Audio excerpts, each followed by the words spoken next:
Yes, once again, very good morning. Hanji bete, so we are going, we are doing these days our first chapter of geography, resources and development. And in this chapter, till now, we have read about the meaning of resources, different types of resources. Then we have read about this Agenda 21, and then later on, resource planning, land resource, land utilization, and land use pattern in India. Up to this part, we have already read. And now we are going to cover from this heading land degradation and conservation measures. यहाँ से we have to start. So before I start, firstly, I want to tell you something about your homework. So as you know that yesterday I sent a PDF of homework of Vani Dhingra. Comparatively, her answers are the best answers. ठीक है, whatever number of notebooks I received, chapters homework I received, ठीक है, all students have not sent. So those who have sent, out of them her work was much better than others. ठीक, so you are requested to cross check your answers with her answers. And one very important thing which I found in all the students homework, that is very surprising. uh, when there is one question, this World Bank criteria of rich and poor countries.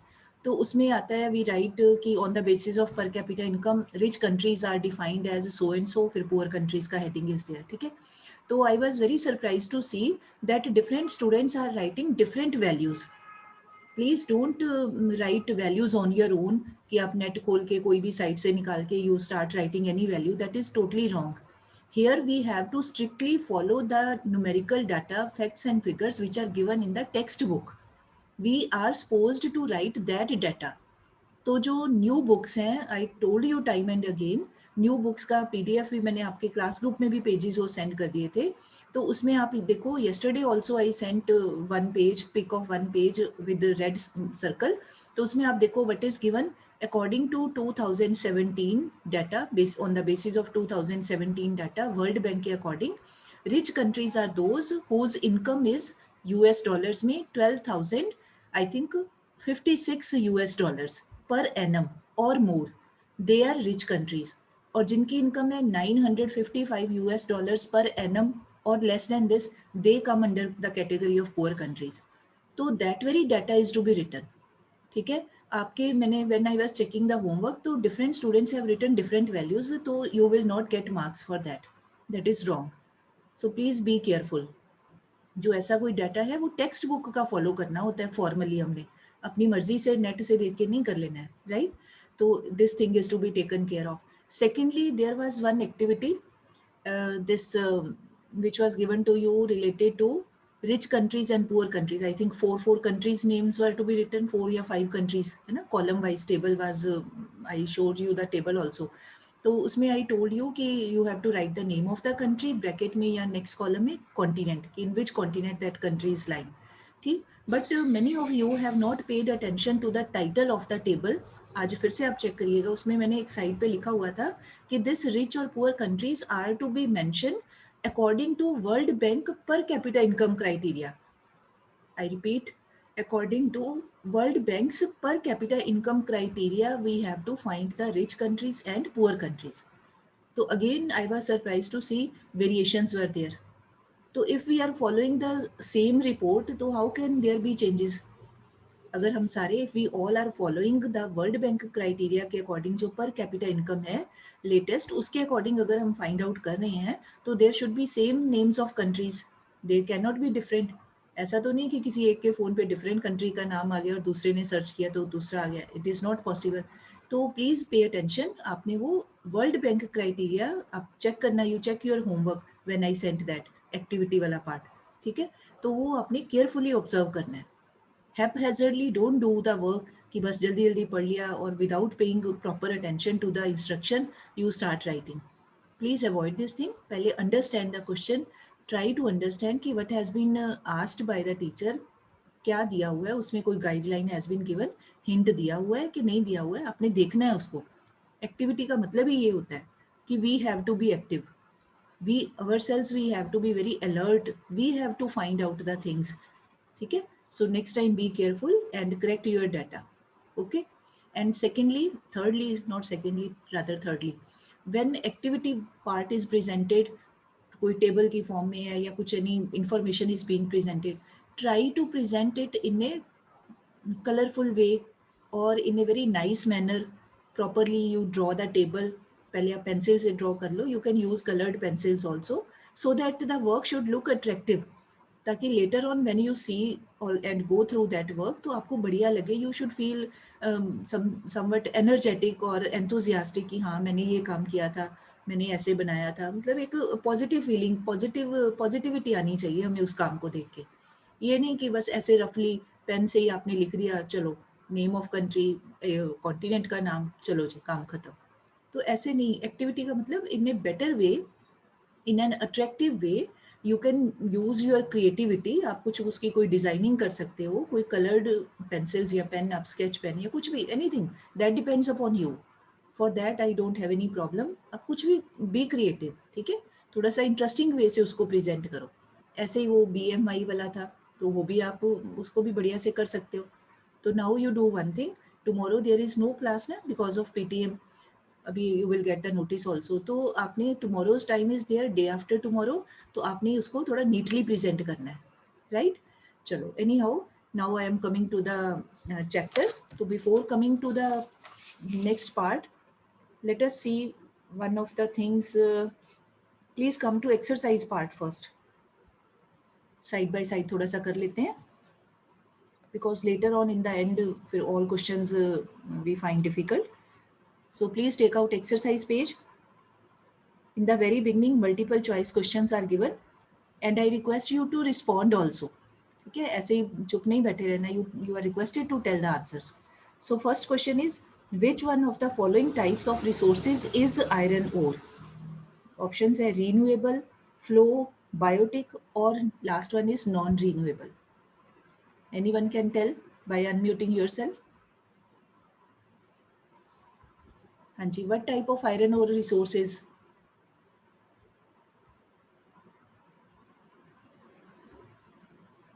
It seems as if students, they just enter the meeting and then they leave, go here and there. They don't know what is going on. Any one of you? Iron ore किस type का resource है बेटे?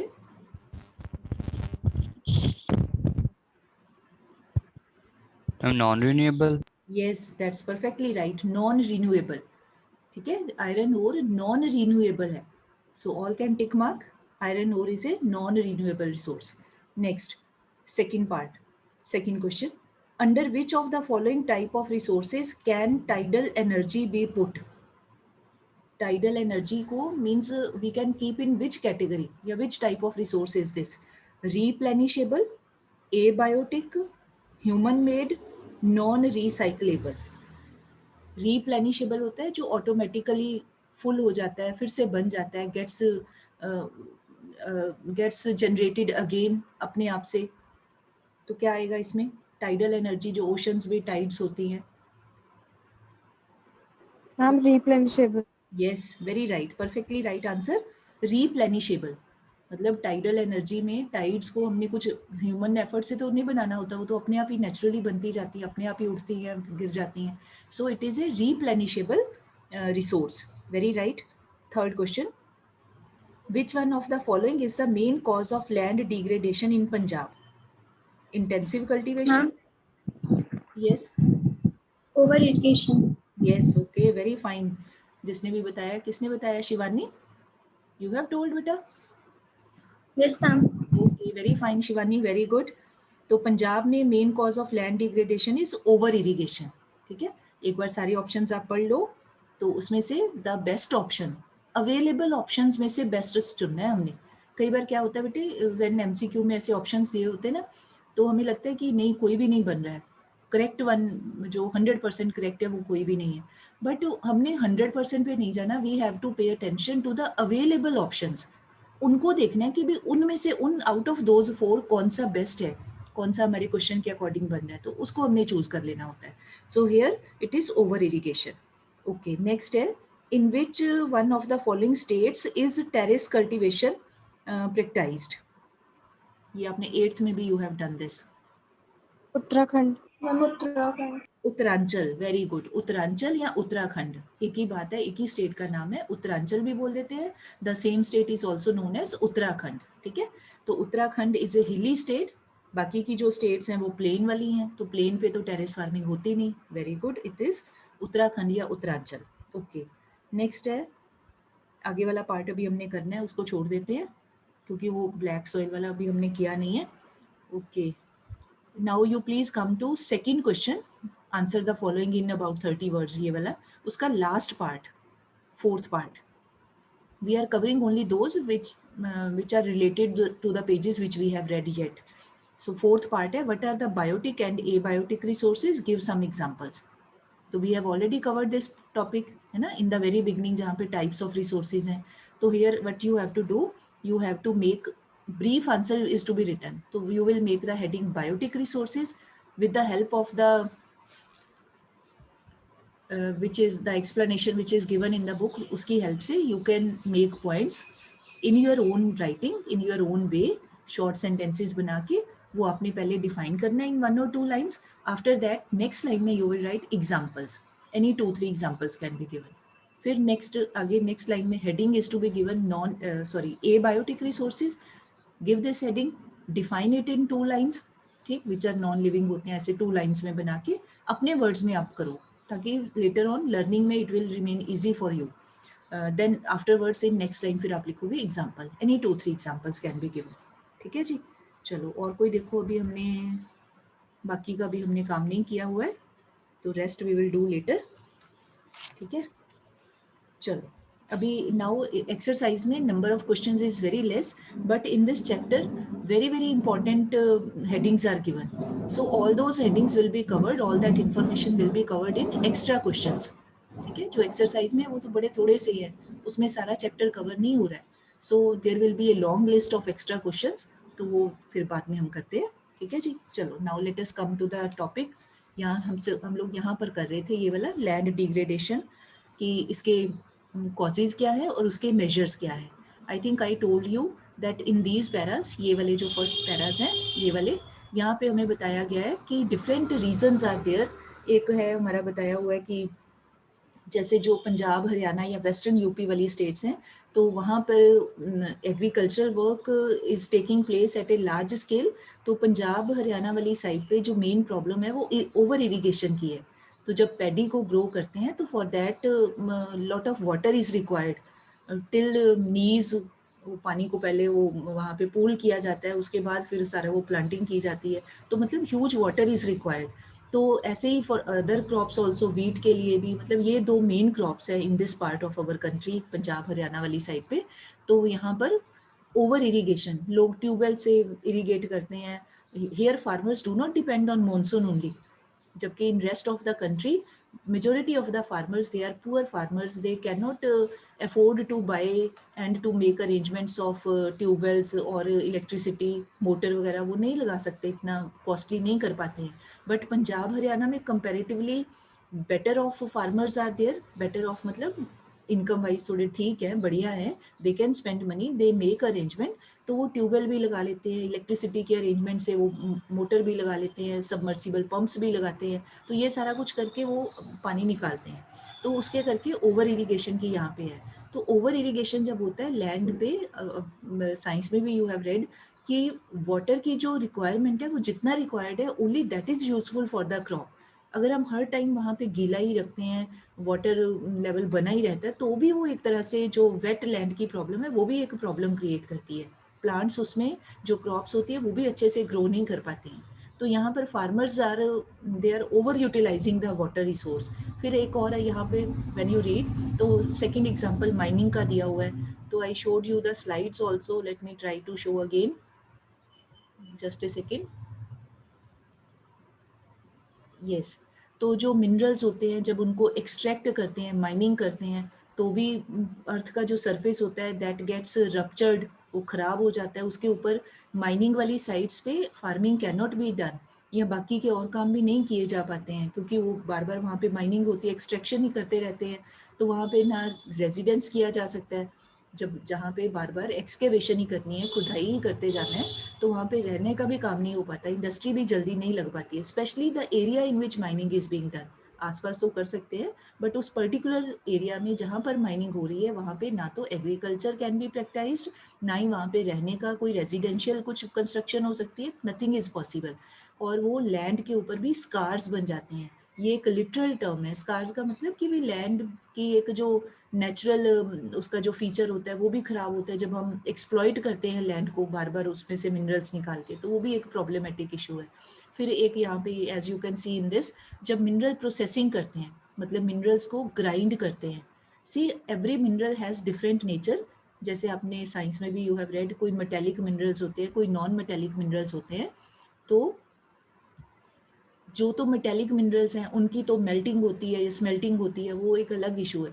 But Jin minerals को grind करना पड़ता है, जैसे mixie में ग्राइंड करते हैं ना, मिक्सर ग्राइंडर, तो ऐसे ही जिन मिनरल्स को ग्राइंड करना पड़ता है, जैसे यहाँ पे very interesting example cement industry का दिया हुआ है। तो सीमेंट देखो कितना सॉफ्ट होता है, जब हम हाथ से उसको व्हेन वी टच दैट, तो टेक्सचर इज़ वेरी सॉफ्ट। तो वो ग्राइंड उसमें जो रॉ मटेरियल होता है उसको पहले ग्राइंड करना पड़ता है। तो जब ग्राइंडिंग करते हैं तो आप देखो यहाँ पे as you can see lot of dust gets emitted, dust सी उड़ती है वो मशीनों से जब करते हैं। तो जब वो डस्ट उड़ती है, जब वो सेटल डाउन होती है, नीचे बैठ जाती है, तो जिस सरफेस के ऊपर वो डस्ट सेटल डाउन होती है, वो सरफेस के ऊपर फिर काम नहीं किया जा सकता। होता क्या है, जो आप देखते हो जैसे रेनफॉल होती है, तो नेचुरली जो वाटर ऑफ रेन है that gets absorbed normally in the land.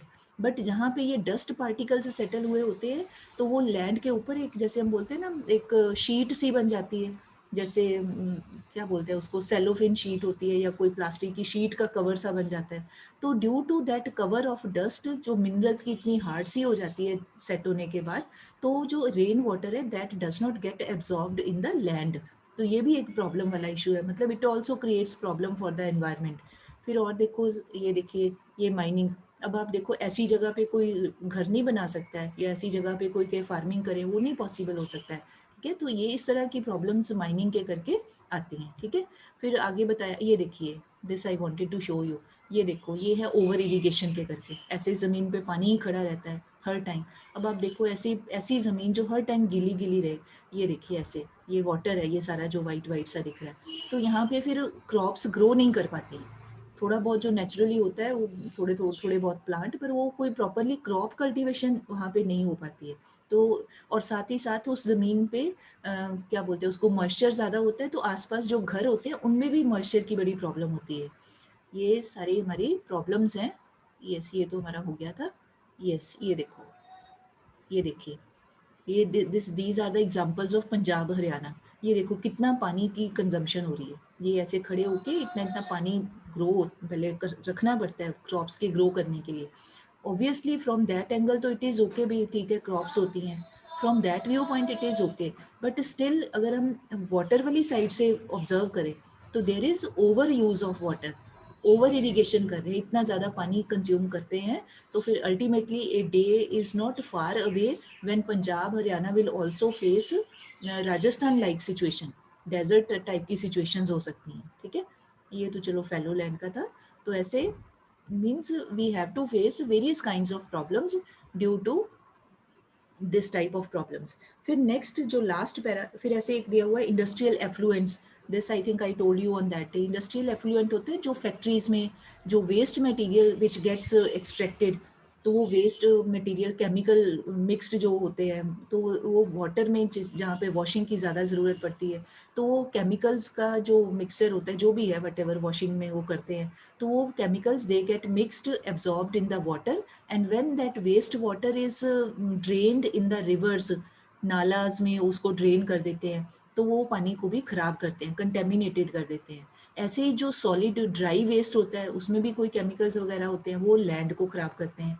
जो पानी वाले हैं वो पानी में जाके उसको करते हैं, इम्प्योर करते हैं, खराब करते हैं। और जो सॉलिड मटेरियल होता है, वेस्ट मटेरियल, एफ्लुएंट मतलब वेस्ट मटेरियल, तो वो ड्राई होता है, तो वो ज़मीन पे ही ऐसे गार्बेज वाली जगह पे उसको फेंक देते हैं, तो उसके करके लैंड की डिग्रेडेशन होती है।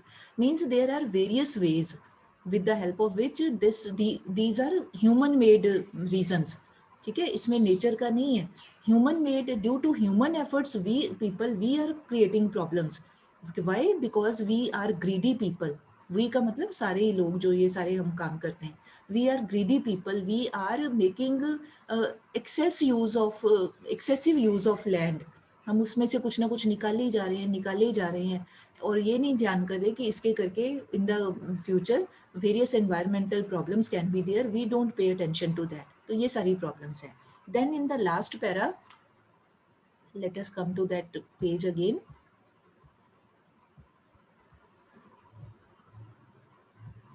Yes, ये वाला para. Here you can underline also.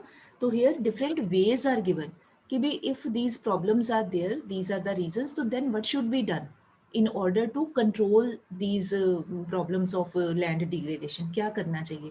तो various points are given. Second line onwards you can underline afforestation should be done. Now afforestation क्या होता है? Planting of more and more trees. तो जब ज़्यादा से ज़्यादा if we grow plants trees को लगाते हैं तो that helps the land to what can we say this to take rest naturally. The roots of the plants and the trees, they just have the keep the grip on the land, on the soil. तो एक natural तरीके से जो growth होती है land अपने आप वो स्टेबल होती है, फर्टिलिटी गेट्स मेंटेन्ड एक नेचुरल तरीके से, कोई आर्टिफिशियली नहीं. फिर देन और क्या हो सकता है? Proper management of grazing lands, कि जो कैटल के लिए काउस, बफलोज, शीप वगैरह होते हैं, तो no doubt they are also important. इनसे भी हमें मिल्क मिलता है, मिल्क प्रोडक्शन करते हैं ये कैटल भी. तो उनकी ग्रेजिंग के लिए भी प्रॉपर लैंड का अरेंजमेंट होना चाहिए. ये नहीं कि हम उनकी ग्रेजिंग लैंड्स को यूज़, पास्चर लैंड्स को ख़त्म करते जाएं, we keep on using those lands, और ये बेचारे जो कैटल इनको खाने को ना मिले. या दूसरी और ये हो सकता है, second thing is which is possible, कि we should designate some area as pasture lands और ग्रेजिंग लैंड्स. तो वहाँ पे ग्रास वगैरह की ग्रोथ करनी चाहिए ताकि ये एनिमल्स भी वहाँ जाके अपना फॉडर को अपना खा सके या अपना सर्वाइव कर सके. तो सारी जगह के ऊपर ग्रेजिंग नहीं करवानी चाहिए. पर्टिकुलर मतलब area should be maintained for that and care should be taken for that कि वहाँ पे प्रॉपर ग्रास हो, प्रॉपर एनिमल्स के खाने लायक कुछ फॉडर बने वहाँ पे, ऐसे प्लांट्स को ग्रो करना चाहिए. Then next is stabilisation of sand dunes by growing thorny bushes. ये सिंपल है, you have read these points if you remember, 8th class में भी यू हैव रेड. ये रेपिटेशन है कि जहाँ पर सैंडी एरिया है थोड़ा बहुत, जहाँ भी पॉसिबल है तो वहाँ बुशेज लगानी चाहिए, थॉर्नी बुशेज, जो भी as per the physical features of that place जिस टाइप के भी प्लांट्स ग्रो कर सकते हैं. अब ना वो सैंडी एरिया में वीट और राइस या बड़े बड़े ट्रीज तो नहीं होते हैं, वहाँ पे बुशेज ही हो सकती हैं, छोटी छोटी सी हाइट वाली जो होती हैं, और वो भी थॉर्नी होती हैं ज़्यादा, जैसे कैक्टस होते हैं या इस टाइप की बुशेज होती हैं. तो उस तरह के प्लांट्स को ग्रो करना चाहिए. Then this waste land management, कि जहाँ भी वेस्ट लैंड पड़ी हुई है जो which is not being, which is barren land या इनफर्टाइल लैंड है, उसको how to use that land carefully in a proper way. कुछ प्लानिंग करनी चाहिए. ये नहीं कि वेस्ट है तो वे उसको बस ऐसे ही पड़ा रहने दें. कुछ ना कुछ means some work should be taken from that. कुछ ट्राई करना चाहिए एक नेचुरल तरीके से. वी शुड, वेस्ट लैंड मतलब इनफर्टाइल, तो then reverse of this can be done. We should try to undertake those efforts with the help of which we can restore the fertility of that land. वहाँ पर manures डालनी चाहिए, जो cow dung होता है, गोबर होता है, तो वहाँ पे डालते रहना चाहिए ताकि थोड़े टाइम के बाद, एकदम से नहीं होगा, it will not give any instant result, but after some years, जो when we use make use of natural manure, तो a time is certainly, time will come when that land also becomes suitable for cultivation. But उसके लिए फिर efforts are required. तो जो भी concern लोग होते हैं जहाँ भी आसपास है, they should pay attention to that. ठीक है. फिर और दिया हुआ है कि ये proper discharge, disposal of industrial effluents, waste की ट्रीटमेंट करनी चाहिए, या mining activities should be controlled. तो this type of efforts need to be undertaken by the people, जो जहाँ जहाँ है. अब इसका एक और वी शुड अंडरस्टैंड, जैसे we people are living in cities, तो अब हम थोड़ी जा सकते हैं कि किसी माइनिंग वाली साइट पे जाके वहाँ ये देखें, या किसी सैंडी एरिया में जाके वहाँ पे करें. We are unable to go there, we can't do this. The thing is कि wherever we are living, we should try to take care of our surroundings. ठीक है. अब हमारे आसपास तो कोई ऐसी जगह तो नहीं है जहाँ पे हम कुछ ऐसा कुछ कर सके. लोकेलिटीज़ में रहते हैं, घरों में रहते हैं, तो भी in that way what can we do. तो हमें देखना चाहिए कि हमारे आसपास क्लीन हो, गार्बेज ना हो. जो कर सकते हैं वो तो हमें करना ही चाहिए. ठीक है. पार्क हैं तो वो नीट एंड क्लीन रखने चाहिए. Means every human effort is required. Wherever, whatever anybody can do, we all should do that, right? So now this was all about these measures. Now next is soil as a resource. Now you can see this diagram. If you remember in 8th class also, that was I hope all remember, आपने draw भी किया हुआ था ये land का soil का soil profile. ठीक है, तो नीचे जो होता है सबसे नीचे वाली वो क्या होती है, you can see in the diagram in your book also. This is called parent bed rock. 4 parts होते हैं ना सॉइल के फॉर्मेशन के, तो ये पेरेंट बेड रॉक है. The second one is substratum weathered parent rock material. ठीक, then third one is sub soil weathered rocks sandy and silt clay, and last one is top soil. Means the surface which we observe, which we सी, जहाँ पर भी कच्चा land हो, फर्श के ऊपर नहीं हमें दिखेगा, मार्बल के ऊपर नहीं दिखेगा, जहाँ लैंड है या सॉइल है, मतलब जैसे कोई जहाँ पे ग्रास होती है तो वहाँ पे हम देख सकते हैं जो ऊपर वाली लेयर होती है दैट इज कॉल्ड सरफेस. तो उस सरफेस के नीचे these are the various layers. आपने 8th में I think you have learned with this word layers of soil, तो वो एक ही बात है. तो ये इतनी लेयर्स होती हैं सरफेस के नीचे, तो जाके वो लैंड हमें ऊपर वाला पार्ट हमें विजिबल होता है. ठीक है, so anyhow now diagram is not to be drawn, you just have to pay attention to the layers only. Now let us come to next page. तो यहाँ पर in this para we have been told already, this is covered in your 8th class also, कि how soil gets formed. तो relief होता है, relief features होते हैं. Relief मतलब physical features of the soil, ऊपर ऊपर से हमें जो दिखाई देती हैं. फिर आपको if you remember time period affects, then climatic conditions. तो क्लाइमेटिक कंडीशंस में आ जाता है temperature, rainfall, parent bed rock. ये सारे फीचर्स जो होते हैं they help to what can we say, help in the formation of the soil. तो ये जो सॉइल फॉर्मेशन है it is a very long process. ये ऐसा नहीं है कि कोई एक दिन में बन जाती है लैंड या 2 days में बन जाती है. No, it also takes millions of years, तो जाके हमें जो लैंड जिस फॉर्म में हम देखते हैं वो बनती है. ठीक है, तो ऐसे ही ये सारा दिया हुआ है. ऑर्गेनिक चेंजेस होते हैं या क्लाइमेटिक कंडीशंस या केमिकल चेंजेस, ये all these we with our naked eyes we are unable to see. हमें ऐसे अपने आसपास देखो, हमें दिखता नहीं है कि क्या हो रहा है, but it with the passage of time automatically वो सॉइल फॉर्म होती जाती है with the help of all these natural and climatic conditions. अपने आप वो बनती जाती है. It is a natural phenomena. Soil की जो फॉर्मेशन है it is not a man made effort, it is a natural feature, अपने आप से बनती है नेचर की ओर से. ठीक है, फिर then in this para we have been told कि there are various ways, various manners. by understanding those manners we can find out the variety of soils.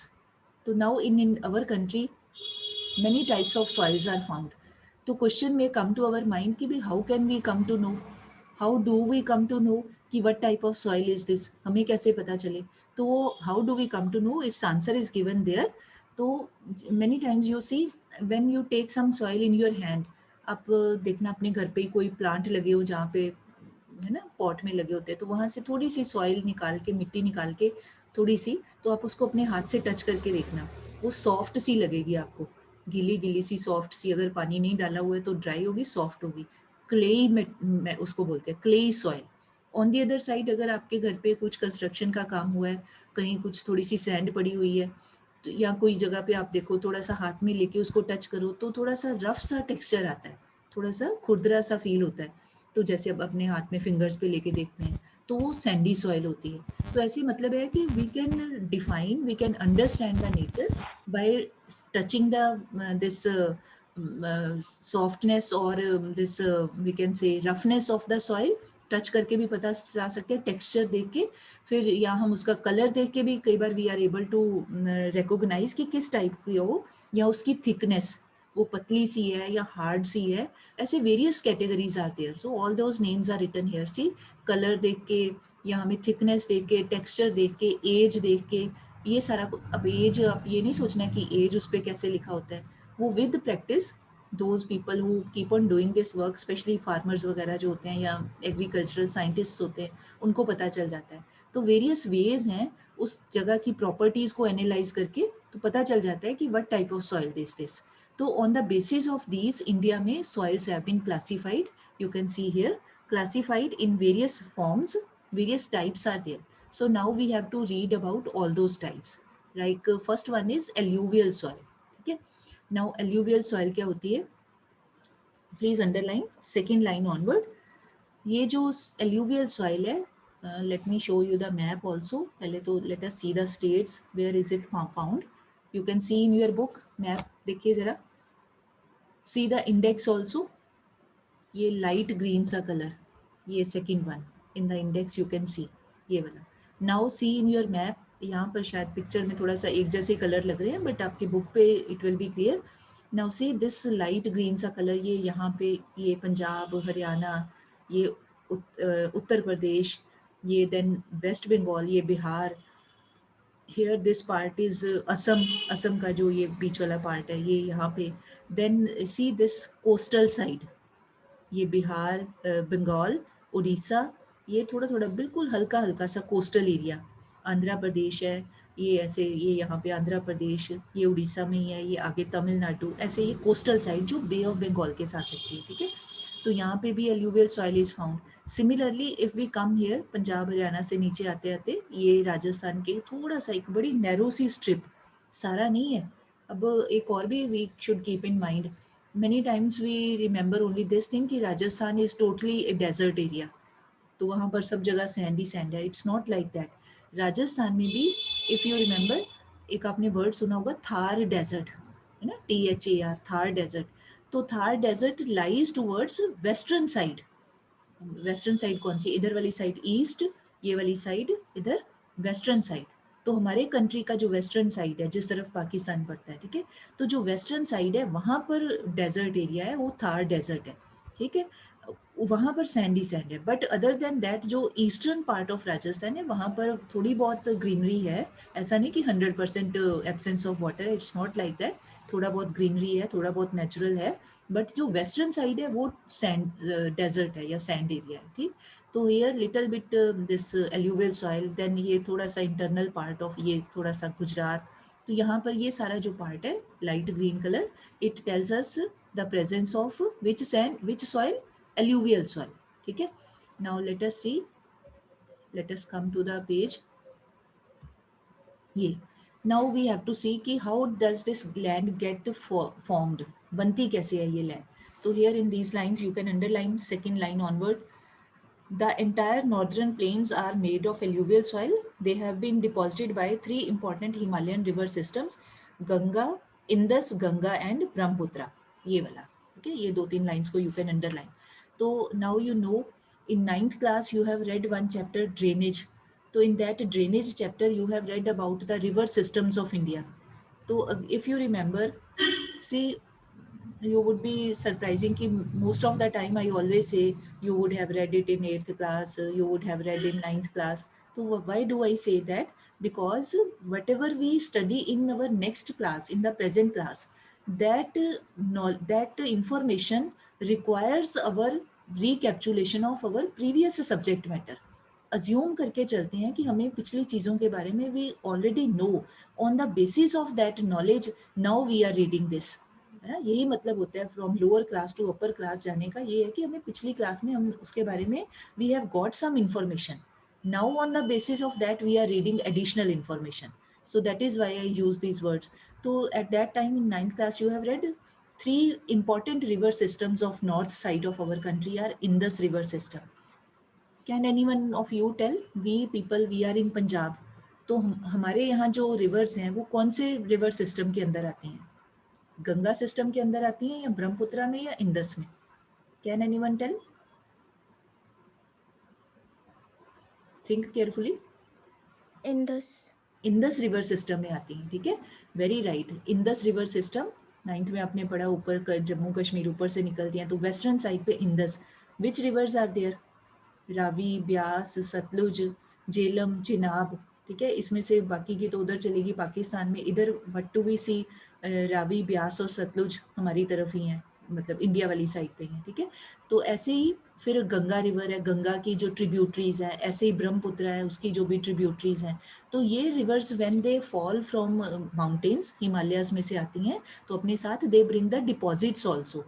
Clay soil लेके आती हैं, सिल्ट लेके आती हैं, जो भी एक मडी सा मटेरियल होता है, दे ब्रिंग, हाइट से जब नीचे आती हैं तो थोड़ा थोड़ा वो मटेरियल लेके आती हैं, क्ले, सॉइल, सैंड, सिल्ट, ये सब मिक्सचर सा होता है, डिस्टिंग्विश नहीं कर सकते, मतलब मिक्स सा होता है, जैसे कीचड़ सा होता है ना, मडी सा ऐसे।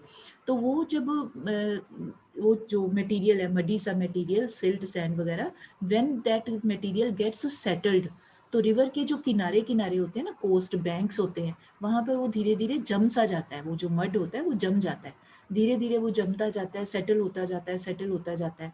तो वो जो उसकी सेटलमेंट से जो सॉइल बनती है, that is called this alluvial soil. तो क्योंकि ये माउंटेन से आती है तो ये बड़ी एक फर्टाइल सॉइल होती है, एक फर्टाइल इन द सेंस, ऐसे हम वी कैन अंडरस्टैंड कि भी इसके पहले इसको किसी ने यूज़ नहीं किया होता, इसके ऊपर कोई फार्मिंग नहीं की होती, एक फ्रेश तरह से जैसे नई बनी हुई कोई चीज़ होती है तो ऑब्वियसली वो बड़ी फ्रेश सी होती है। तो इस तरह से ये बड़ी फ्रेश होती हैं और बड़ा विदाउट एनी ह्यूमन कल्टीवेशन एक नेचुरल वे से आके सेटल होती हैं। तो इस करके ये फ्रेशनेस के करके ये बड़ी फर्टाइल होती है, मतलब very good for cultivation. Fertile मतलब कोई भी क्रॉप यहाँ ग्रो करो तो उसकी ग्रोथ बहुत ज़्यादा होती है, ये दिया हुआ है यहाँ पे। ऐसे ही फिर बताया नीचे ये महानदी गोदावरी।